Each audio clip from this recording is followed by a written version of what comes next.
हाय आर्मीज। जैसा कि आप लोगों को पता है कि आज मेरा बर्थडे है, तो मैं अपने बर्थडे पे एक न्यू स्टोरी लेकर आई हूँ, यू आर माई डेस्टिनी। ये स्टोरी जो है वो एक मतलब कि चाइना ड्रामा की है और मैं उसे बीटीएस में कन्वर्ट कर रही हूँ और अपने हिसाब से अगर कुछ चेंजिंग मुझे चाहिए तो मैं दूँगी। अगर आप लोग इसे उस स्टोरी में देखेंगे तो ये बहुत ज़्यादा ही हर्टफुल होगी, क्योंकि ये वाकई में हर्टफुल ही है, लेकिन मैं इसे थोड़ा सा कम हर्टफुल बनाऊंगी और जल्दी से हम अपने ह्यूमन को इस स्टोरी में मिलते हुए देखेंगे। तो चलिए यू आर माई डेस्टिनी का पार्ट 1 स्टार्ट करते हैं। आर्मी हम देखते हैं कि युंगी, जो कि बहुत ज़्यादा ही सीधी सादी होती है, वो अपने ऑफिस के सारे काम करती है। सारे लोग उसे एक नौकर की तरह ट्रीट करते हैं, उससे सारा काम करवाते हैं। युंगी भी ये सारे काम बहुत ही अच्छे तरीके से कर देती है, और तो और उसे आदत हो गई थी सबकी बातों को सुनने का और एक भी जवाब न देने का। युंगी जो कि वो एक पल भी नहीं बैठती है, तुरंत उसे कोई ना कोई काम दे देते हैं, जैसे कि स्टाफ्स के लिए कॉफ़ी लाना और जो भी छोटे मोटे काम होते हैं वो उसे करवाते हैं, फाइल मंगवाते हैं, ऊपर से उसे चिल्लाते भी हैं। बहुत ज़्यादा काम करने के बाद हमारी युंगी थक जाती है और उसे कोई भी एक गिलास पानी तक भी नहीं पूछता है, और बहुत ज़्यादा ही वो थकने के बाद अपने घर पर जाकर आराम करती है, क्योंकि उसे बहुत ज़्यादा ही प्रॉब्लम होती है इस सब काम करने में। इन सब कामों के उसे सैलरी भी बहुत ज़्यादा नहीं मिलती, बहुत ही कम मिलती है। वो सिर्फ 2 वक्त का खाना खा लेती है, यही बहुत है। हमारी प्यारी युंगी, जो कि बहुत ज़्यादा सीधी होती है और वो बहुत ज़्यादा ही हार्ड वर्किंग वुमेन होती है। उसका एक बॉयफ्रेंड होता है, वो बहुत ज़्यादा ही हैंडसम होता है, और ये युनजुन होता है। युनजुन जो कि दिखने में बहुत ज़्यादा ही हैंडसम होता है, और युंगी जो कि इसकी सारी बातें मानती है, इसके सारे खर्च उठाती है, इसके सारे नखरे, ऊपर से इसके रहने का रेंट भी जिमिन ही पे करती है। युनजुन जो कि बहुत ज़्यादा ही अकड़ू होता है, प्ले किस्म का इंसान होता है, प्ले बॉय होता है। वो युंगी का इस्तेमाल सिर्फ अपने शौक़ पूरे करने के लिए करता है, यहाँ तक कि वो जिमिन को बिल्कुल भी पसंद नहीं करता, उससे प्यार नहीं करता, लेकिन फिर भी वो उसके साथ है। जिमिन जो कि अपने आप को बहुत ज़्यादा ही इन सब चीज़ों से बचाना चाहती थी, लेकिन वो नहीं बचा पाती हैं। यहाँ पर युनजुन जो कि उसके पैसों से बहुत ज़्यादा इंजॉय करता है, उसके फ़ोन बिल और युंगी पे करती है, और युंगी बहुत ज़्यादा ही अब थक चुकी थी इन सब चीज़ों से, लेकिन वो किसी से कुछ नहीं कहती है। आज तक उसने अपनी मॉम को भी कुछ नहीं बताया, क्योंकि उसकी मॉम बहुत ज़्यादा इस पर गुस्सा करती, क्योंकि वो अपनी बच्ची से बहुत ज़्यादा प्यार करती हैं, उसको बिल्कुल भी दुख में नहीं देख सकती। जब से युंगी के डैड की डेथ हुई है, तब से उन्होंने अपनी जान से ज़्यादा उसे प्यार किया है, उसे पाला है। तो वो अपनी फूल सी बच्ची को इस तरीके से कैसे किसी का दर्द उसको जो दिया जा रहा है वो सहने की परमिशन वो नहीं देती है। वो अपनी बेटी से बहुत ज़्यादा प्यार करती है।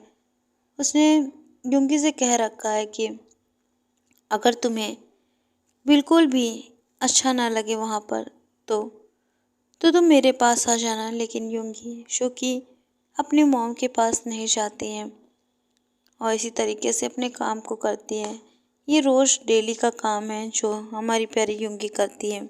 उसके स्टाफ्स के लोग उसे बिल्कुल भी अहमियत नहीं देते हैं, उससे सिर्फ अपना काम निकलवाते हैं। यहाँ पर हम देखते हैं कि जिमिन जो कि अपने किंग साइज चेयर पे बैठा होता है, ये एक ऑफिस का हेड होता है और उसकी कंपनी बहुत ज़्यादा ही आसमान को छूती है। ये जो भी प्रोडक्ट लॉन्च करता है वो बहुत ज़्यादा ही अच्छे होते हैं। वो बहुत ज़्यादा ही खुश होता है कि इतनी कम उम्र में उसने बहुत कुछ हासिल कर लिया है।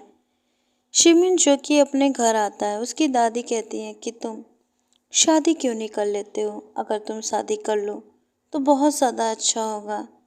शिमिन जो कि कहता है कि आपको पता है ना, अभी अभी लीसा जो कि मॉडलिंग कर रही है, उसे अपनी जो भी चीज़ें हैं उसे वो चाहिए तो वो लेगी और मैं उसे मना नहीं कर सकता हूँ। उसका मॉडलिंग कैरियर है, उसे अपनी इच्छाओं के अनुसार रहना होगा और वो चाहती है कि उसे कोई भी ना रोके टोके इस सब चीज़ों में। ऐसा नहीं है कि वो मुझसे प्यार नहीं करती है, उसने मुझसे कहा है कि वो मुझसे शादी करेगी, लेकिन उसे टाइम चाहिए। जब तक वो अपने सपनों को पूरा नहीं कर लेती तब तक वो बिल्कुल भी शादी के लिए राज़ी नहीं होगी। दादी कहती हैं कि ऐसा बिल्कुल भी नहीं है। अगर वो तुम्हें प्यार करती तो तुम्हारे पास होती, इस तरीके से तुम्हें बार बार हट करके नहीं चाहती। तुमने कितनी बार अपनी फीलिंग्स उसे बताई हैं। बोलो, तुम जब भी उसके साथ टाइम स्पेंड करना चाहते हो, उसे कोई ना कोई काम आ जाता है मॉडलिंग का और वो चली जाती है। मैं बिल्कुल भी खुश नहीं हूँ इस चीज़ों से। मेरा बच्चा जो कि इस तरीके से दुखी रहे मुझे बिल्कुल नहीं पसंद है। समझ में आई? मैं तुम्हारी भलाई के लिए बोल रही हूँ कि तुम शादी कर लो और मुझे बिल्कुल भी वो लड़की नहीं पसंद है जो मॉडलिंग कर रही है। और वैसे भी मुझे घरेलू लड़कियां पसंद है जो अपने छोटे छोटे हाथों से मेरे इस घर को स्वर्ग बना दे। यहाँ पर युंग युंगी जो कि बहुत ज़्यादा परेशान होती है और शिमिन भी। शिमिन जो कि अपनी दादी की बातों को इग्नोर करता है और घर पे अपने रूम में चला जाता है और वो अपनी प्यारी लीसा को फ़ोन लगाता है। लीसा जो कि एक बहुत अच्छी मॉडल होती है और वो फ़ोन उठा के कहती है कि हाँ बेबी बोलो। शिमिन, क्या हुआ है? कब तुम आओगी? दादी मुझे शादी के लिए बार बार फोर्स कर रही है। मैं बिल्कुल भी हाँ नहीं बोलना चाहता क्योंकि मैं तुमसे प्यार करता हूँ, तुमसे शादी करना चाहता हूँ। एलिसा, हाँ मुझे पता है कि तुम मुझसे प्यार करते हो, मुझसे शादी करना चाहते हो, लेकिन मुझे भी अपने इस कैरियर को बनाना है और मुझे पता है कि तुम मेरे बिना बिल्कुल नहीं रह पाते हो। प्लीज़ मुझे माफ़ कर दो।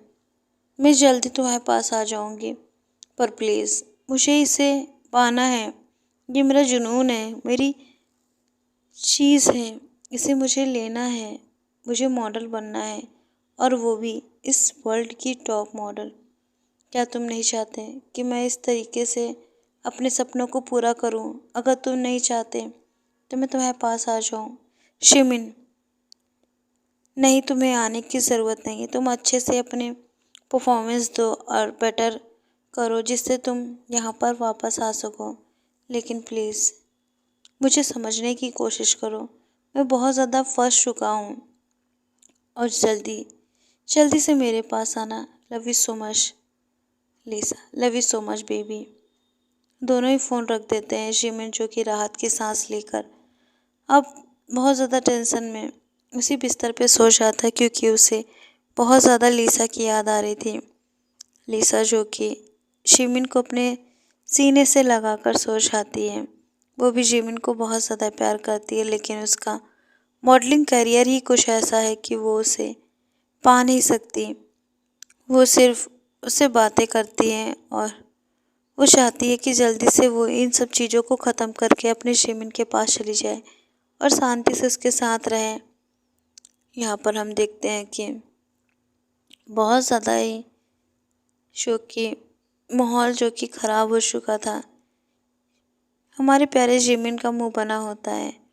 उसकी गर्लफ्रेंड उस पर बिल्कुल ध्यान नहीं दे रही, उस पर बिल्कुल भी अपना हक नहीं जताती है, ना उससे सही से बात करती है। ये सब सोचकर जिमिन बहुत ज़्यादा गुस्सा हो जाता है। आखिर कब तक ये चलने वाला है?